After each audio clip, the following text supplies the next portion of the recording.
maskaxdii dunidu malaasan mawjadaheeda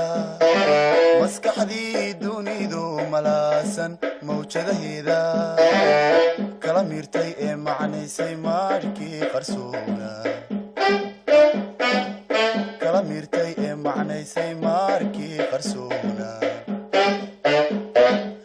بسم الله الرحمن الرحيم الحمد لله رب العالمين ثم الصلاة والسلام على أشرف الأنبياء والمرسلين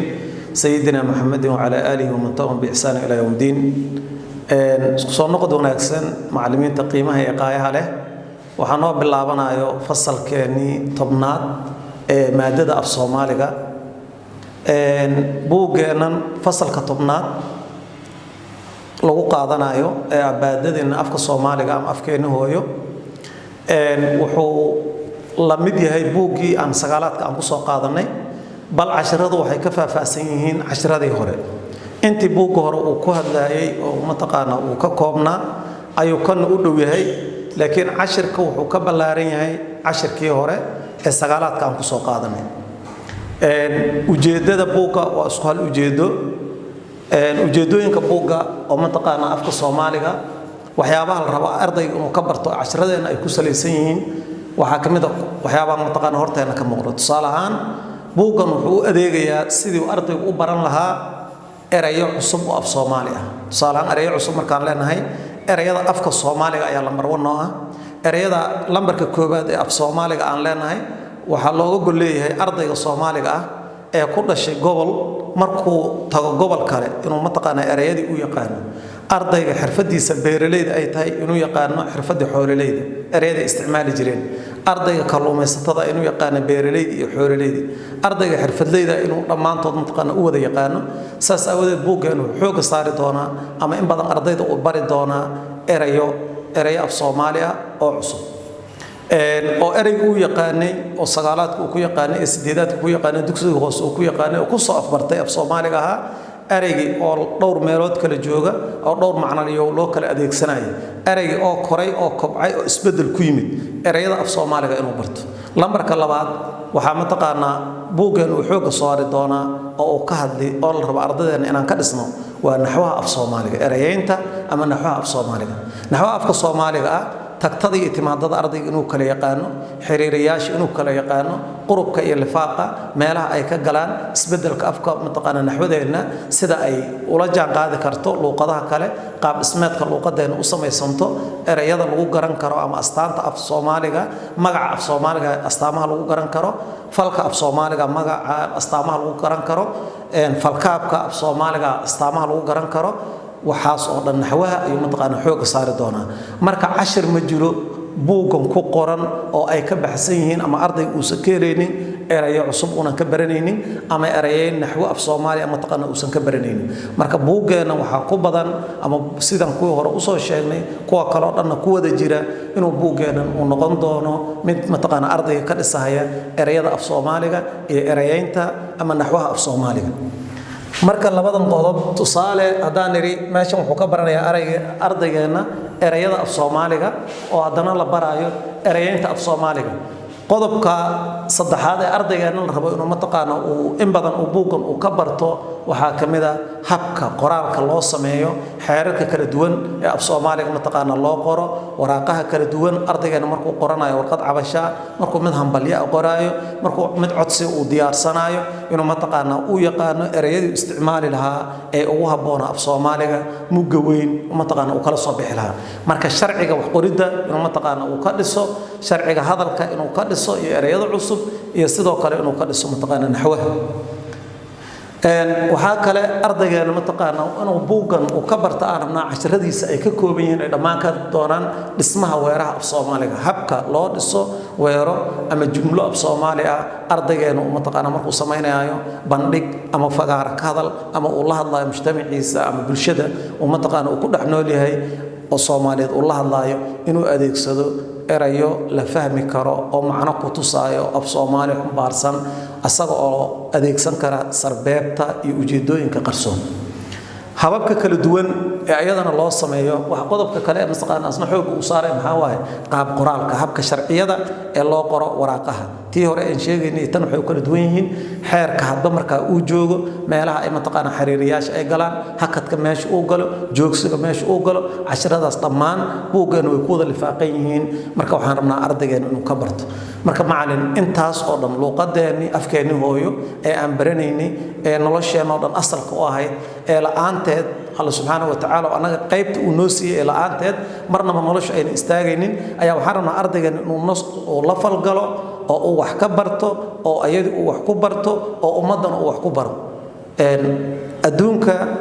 Allah subhanahu wa ta'ala wuxuu mataqaana uu soo dejiyo luqado fara badan oo min aayati ikhtilaaf alsanatikum alwaanikum luqad walba waxay mataqaana ay ramzi u tahay ama astaan iyo calaamad ay u tahay jiritaanka marka luqadeena afka Soomaaliga ee jiritaanka Allah subhanahu wa ta'ala astaanta u ayaa waxaan rabnaa inaan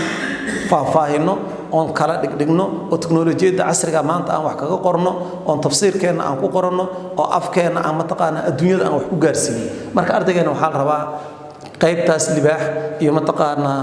fariinta inta la eg inuu qaadi karo oo xambaari karo marka macallin qofka gaarsiin lahaana waa annaga ardaygeena si uu heerkaas u gaari lahaa marka buugan wuxuu adeegayaa ama uu ku dhisan yahay ama oo mataqaana udub dhaxaad oo tiir u ah in ardaygeena halka uu soo gaaro inuu luqadiisa wax ku qoro si sax ah inuu luqadiisa ku hadlo si sax ah inuu luqadiisa dad wax ugu baro si sax ah inuu luqadiisa uu ku gudbiyo fariin walba ama dhambaal walba uu sido inuu mataqaana luqadiisa uu ku gudbin karo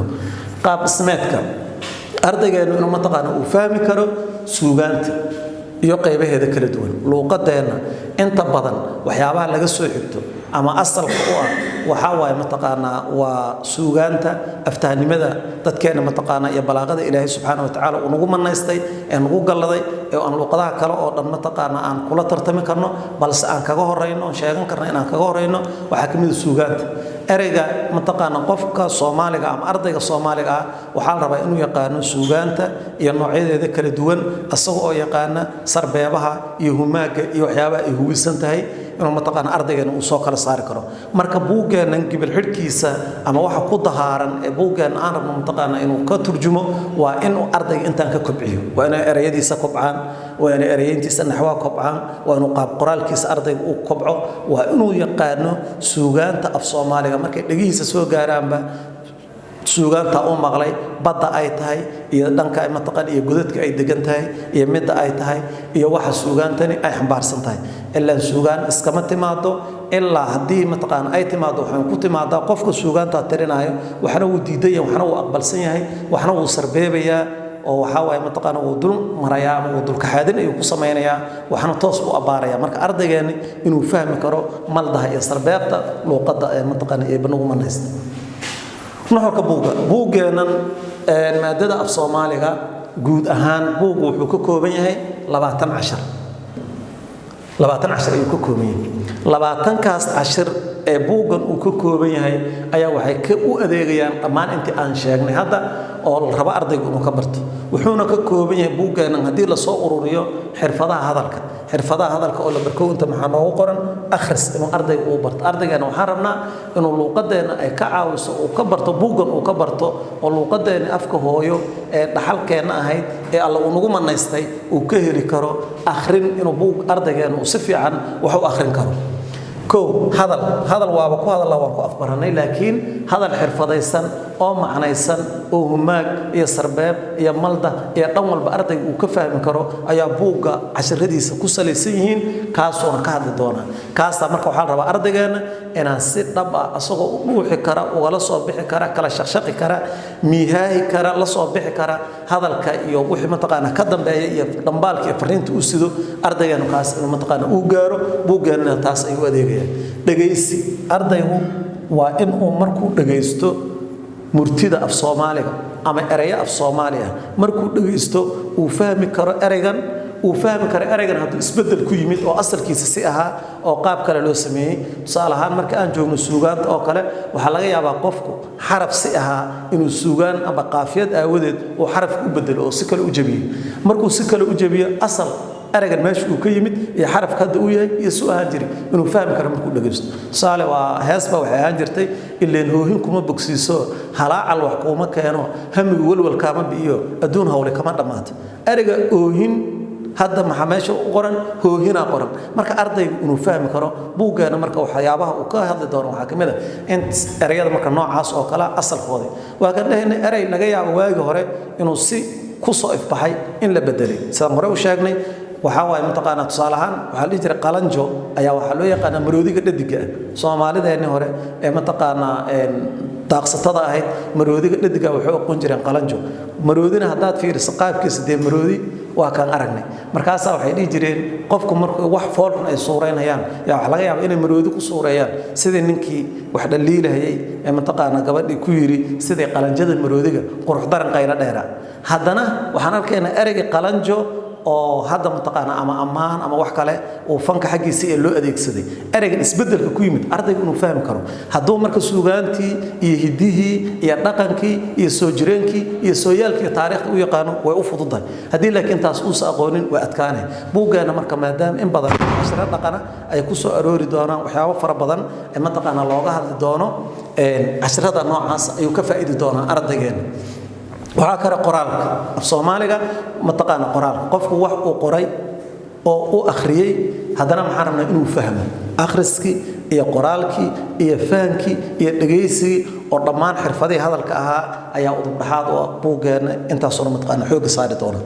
si gaar ah qaybta kale waxaa kale oo xoog saari doona erayntii naxwaha af Soomaaliga naxwaha luqad walba waxa asal u ah in la ilaaliyo naxwaheeda haddaan naxwaheeda la ilaalinin oo tagtadii itimaadada ardaygu una kala aqoonin oo ficilka marka ama falka marka jooga kii hore u tagay iyo ka iman doona iyo midka dareerta joogta hadda socda si uu kala isticmaalo una garanaynin waxa umaayo luqadii iyo nuxurkeedii iyo sidii asal ahaan jirtay iyo sida ay ku sii socoto oo hadda inay mataqaana ay nagaba si daba go'do ama mataqaana luqadeennima annagoo af Soomaali ku hadlayna laga yaabo inaan u baahanaba inaan isfahmi weynaba dhici karto marka taas uu buug uu ka hortagaya waxaan ujeedkiisa ay tahay oo mataqaana aan rabnaa macallimiin inaan wada gaarno in arday walba 18 gobol ee Soomaaliya ama dawladaha kale ee looga hadlo mataqaana afka Soomaaliga dhammaan dawladaha mataqaana geeska Afrika ee looga hadlo dhammaan inay ardaygu isku mid u wada noqdaan dhammaan u wada garan karo erayada mataqaana la isticmaalayo asaga oo goboladii ama dawladii aan ku soo wareegin uu ka wada heli karo buugaas dhaxdiisa oo ka wada baran karo marka buug intaas ay xoog saarayaan waxa kale oo buugeena xoog saaraya suugaanta afka Soomaaliga suugaanta salahan tix maxaa la dhahaa qeexida tix waxaan ku soo baranay fasalka 9aad tixay maxaa tahay salahan tiraab maxay tahay maansa maxay tahay dhaqan muxuu yahay iyo riwaayad maadays ama riwaayad buugeena cashir aan intaan ahayn kuma iman doono haddaad aragtid cashir 20 kan cashir laga yaabay 20 cashir markii lagu dhaho inaan istiraahi macallin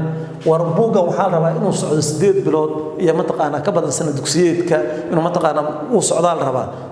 20 cashirna waa la yidhi sawaay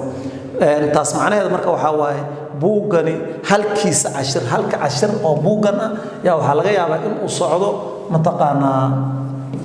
30 maalmood inuu baxo ayaa laga yaabaa ama hal bil uu baxo bishii 22 maalmood casharada la qaadanay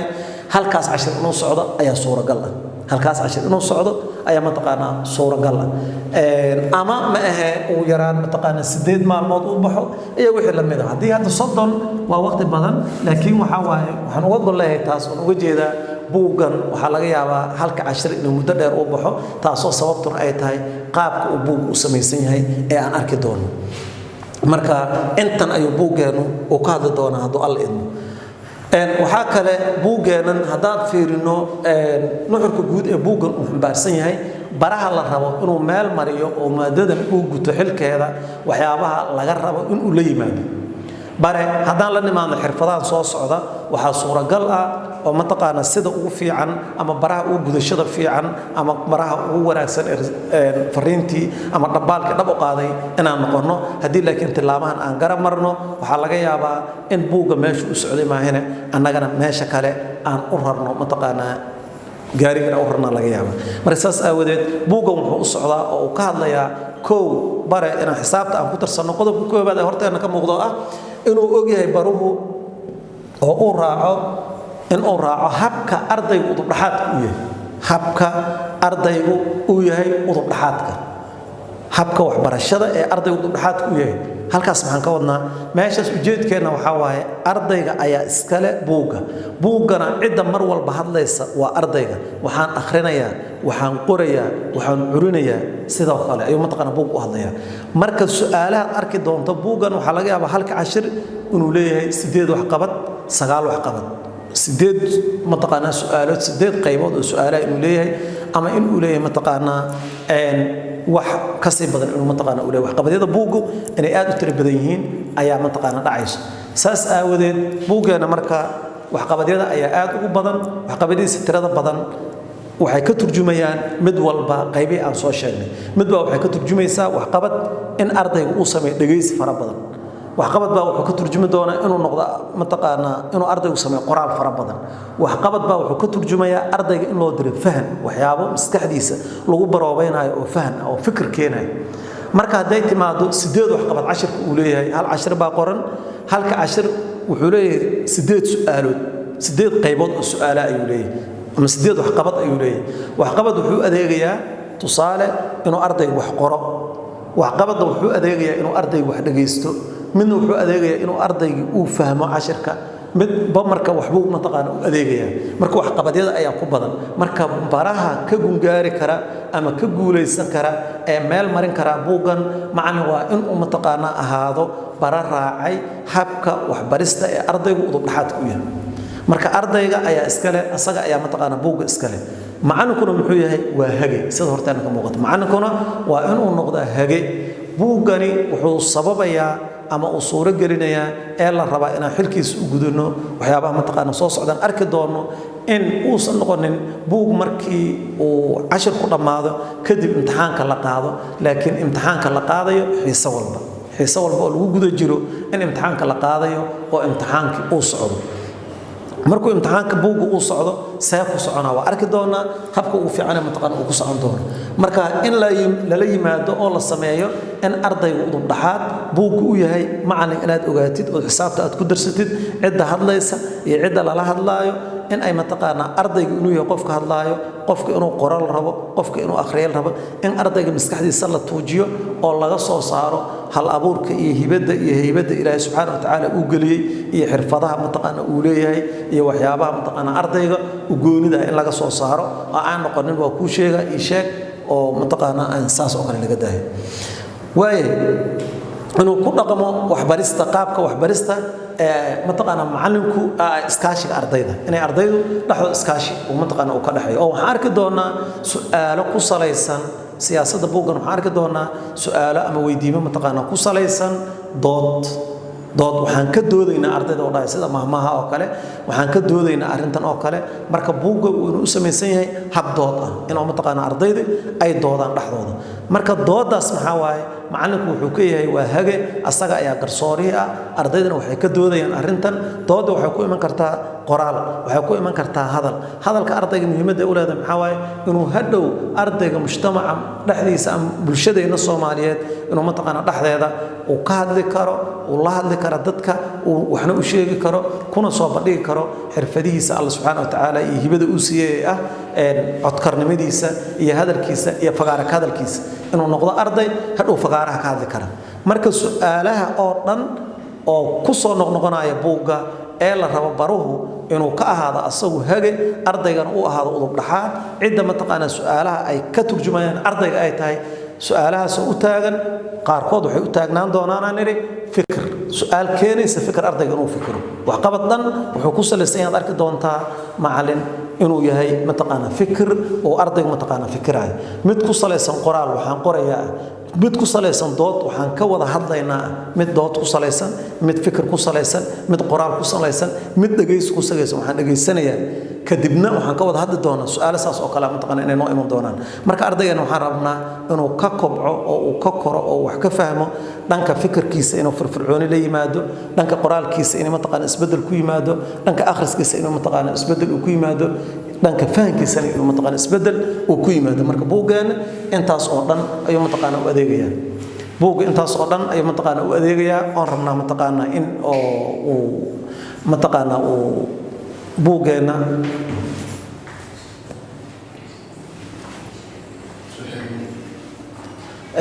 marka buugga marka guud ahaan intaan ayuu mataqaana uu ku turjumayaa iyo waxyaabaha mataqaana la midka marka insha Allah taala qaybteeni koobaad ee buuggeena dugsiga sare fasalka 10aad intaas ayaan ku soo gabagabeynayna marka macallin annaga ay noo taala inaan dhambaalkaasi sax u qaadno gaarsiino ardadeena buuggeena iyo mira dhalka laga rajaynayo oo ah ardayga Soomaaliyeed ee buuggan dhigtay inuu ka kobco dhanka fahanka akhriska iyo qoraalkaba inuu mataqaana uu ka kobco oo ardayga mataqaana garaadkiisa uu kordho marka buuggeena waa inuu dhammaan intaasi uu adeega ay u diyaarsan yahay xilka gudashadiisa ee gaarsiinta cid laga rabana waa annaga barayaasha aad u qiimaha iyo qaayaha badan intaan mar dambe isku soo noqon doono oo anigu idin leh assalaamu calaykum waraxmatullaahi wabarakaatuh marka ardaygeena in xirfadaha hadalka oo dhan uu ka koro xirfadaha hadalka hadii mataqaana uu ka koro waxa soo baxay marka arday isku filan oo af Soomaali qoraalkiina aan walwal ka qabin akhriskiina aan walwal ka qabin fahan murti ama xigmad lagu sheegay af Soomaali aan u baahnaanayn cid kale inay u macnayso oo mataqaana fahmay marka waxana laga rabaa buuggan habkaas u diyaarsan macallin inaan mataqaana aan gudbino oo noqono dadkii intay qaadaan ardayda mataqaana gaarsiin lahaa si aan u helno mira dhal natiijo leh oo mataqaana wax lagu dheefaayo oo wax ku ool ah dood ayaa marka timid bal doodan aan isla fiirina marka waxaan isweydiinaynaa su'aalahan mataqaana meesha nooga muuqdo tusaalahaan waa maxay wax qabad waxaan idhi buugga waxa ku badan wax qabadyo wax qabado maxaa tahay waxaan isweydiinaynaa marka macallin bal annaga intaan mataqaana aan dib ugu noqono qof walbana buuggaada aad ku qortid aan dib uga fikirno buugga waxaan idhi wax qabadyo ku badane horta wax qabado maxaa tahay wax qabad waxa uu yahay balance la fiirino lambar 2 aan fiirino muhiimad intee leey ay u leedahay ardayga mataqaana wax qabadyada tirada badan ee loo diray ee la leeyahay laga yaabo wax qabadka koobaad ama labaad aan aragno inuu arki doonto arday dhahayo waxaan qorayaa 15 bug waxaan qorayaa intaas oo bug qoraaladan faraha badan maxay u leedahay waxaan arki doonaa su'aalo fikir oo loo diray ardayda marka wax qabad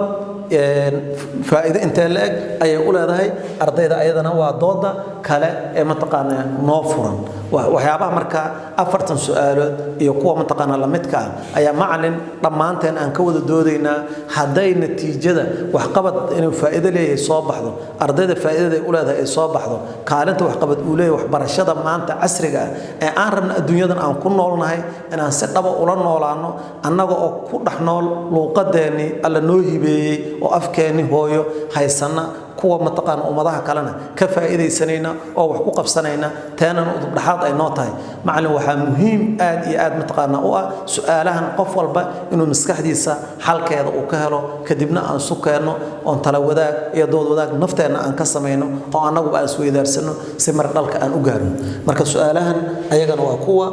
aan anaga isweydiinayno ugu dambeyn gabagabadii waxa ardayga marka cashirka u dhignay macallin la rabaa in aan la nimaadno qiimeyn waate ma aha mid bil kadib dhici jirtay ma aha mid isbuuc kadib dhici jirtay waxaan rabnaa in aan ardaygeena aan ku qiimeyno fasalka dhexdiisa aan ka fiirino dhammaan qodobadan horteedana mataqaana ka muuqda in aan fiirino ardaygeena firfircoonida fasalka dhexdiisa oo ku lahaa war xiisadan markii aan soo dhigayay 45 daqiiqo ama xiisada mataqaana aan ku jiray ardaygayga ma iska fadhiyeen qaarkood oo dhageystayaal mi iska ahaayeen mise way ila socdeen marka macallin ardayga waa inaan qiimeynaa kana qiimeynaa koo firfircoonida fasalka dhexdiisa see ku ahaa oo ma arday ila socdo ahaa mise wuxuu ahaa arday maqana jooga mid baan maqana jooga xalo Michael fiirsaday waa taqaanan gabay abshir bacadle marka ardayda duruufaha kala duwan iyo xaaladaha kala duwan iyo arrimaha kala duwan ku sugan ma waxa kamida arday maanta iska fadhiya oo cashirkii aan waxba kala soconin mise waa arday mataqaana ila socday ahaayeen waa inaan ku qiimeeyaa fasalka dhexdiisa macallin midda kale shaqo guri macallin ardayga ma soo qabtay shaqo guri wixii loo diray ee shaqaha casharkan kii kooreeyay ama kan hadda aan ku jirno laftarkeeda shaqadii mataqaana ma qabtay shaqo ardayga ma qabtay shaqo ma qabanay mise mataqaana iska joogay waxa kale oo ka fiirinaynaa heerka xawaaraha akhrintiisa ardaygan waxaan rabnay inuu wax akhriyo waa in aan hubinaa wax ma akhrin karaa ardaygeena akhriskiisii maxaa iska bedelay arday sagaalaad ah iyo mid tobnaad ah iyo mid 12aad iyo mid 8aad isku akhris baan ka rabnaa mis xawaaraha akhriskooda waxa u dhaxeeya kala duwanaansho dabcan waxa u dhaxeeya kala duwanaansho waxay u kala duwan yihiin aqliga waxay u kala duwan yihiin da'da waxay u kala duwan yihiin buugga ay qaadanayaan waxa marka psychology-han isku siiba ma taqaano uma sale oo uma dhisna marka waxaan fiirinaynaa inay kala duwanaansho ay jirto annaga oo qiimeyntan ku soo qaadanay sagaalaadkii iyo 8aadkii iyo dhammaan buugaagta oo dhan ku soo qaadanay haddana waxaan rabnaa in ma taqaana qiimeyn walba ay ku saleysnaato fasalkeeda iyo waqtiga la joogo marka ardaygeena inaan qiimeyntaas aan ku sameeyno koow heerka xalinta mushkiladan wax kala ma dhibaato oo mataqaana kala ma mushkilad cid walba ay mataqaana haysataa mushkilada akhriskiisa maxay iska bedelay dhageysigiisa maxay iska bedelay fahankiisa maxay iska bedelay ardaygeena waa inaan fiirinaa cashirkan uu qaatay cashir ilaa inaan u dhigno sax ma haduna waxba ka faa'iideyn marka waa wixii mira dhal ah waa inaan fiirino maxay iska bedelay maxaa xalismay hadduu cashirku cashir qoraal aha qoraalkiisa maxaa xalismay fahankiisa maxaa xalismay dhageysigiisa maxaa xalismay ardayga maxaa noo qabsoomay waa inaan fiirinaa haddii ma taqaana waxba aynan qabsoomaynin marka waxa waaye waxay noqonaysaa marka in uu mira dhalkii una ma taqaana sax uusan noqonayn marka intaas inaan fiirino dood ma ka qayb qaata ardaygeena doodahan fiirinaynaa haddii cashirka dood ay timaado ama ma taqaana arrin laga doodayo ardaygeena ma yahay arday intuu fagaaro ka hadlo fasalka dhex istaago uu bareerihiisa cadaysto wixii u daran iyo wixii u roon iyo waxay la tahay fikirkiisa soo bandhigi kara doodaha ma ka qayb qaatay mise waa arday iska xishooda amba iska cabsadaba oo halkaa iska fadhiya oo aan waxba mataqaana aan la joogin marka taas ayaa wuxuu buuggeenu uu soo saaraya ardayda iska fadhiya inay soo baxaan dadka dhex yimaadaan wax qoraan hadlaan wax dhaliilaan si hibadooda iyo kalsoonidooda iyo dadnimadooda ay bulshadooda ugula soo biiraan marka waxaan rabnaa ardaygeenu inuu ka qayb qaadan karo doodaha waxa kale oo ardaygeena aan rabnaa weydiimo su'aal markaad weydiiso arday ma taqaana hoos fiiriya ama arday oo ma taqaana inuusan noqonin arday garaadkiisa iyo aqligiisa iyo aqoontiisa iyo xigmadiisa ma taqaana uga jawaabo inuu noqdo marka intaas oo dhan ayuu buuggeena ma taqaana u adeegayaa waana siyaasadda guud ee laga rabo mira dhalka markii ma taqaana cashiradan ama buuggan ardaygeena uu qaato inay soo baxaan intaas ayaa marka aan kusoo gabagabeynaynaa qaybteeni koobaad buuggeena tobnaadka hadduu alla idmi intaan midan oo kale iyo kuwa lamid aan ku kulmi doono السلام عليكم ورحمة الله وبركاته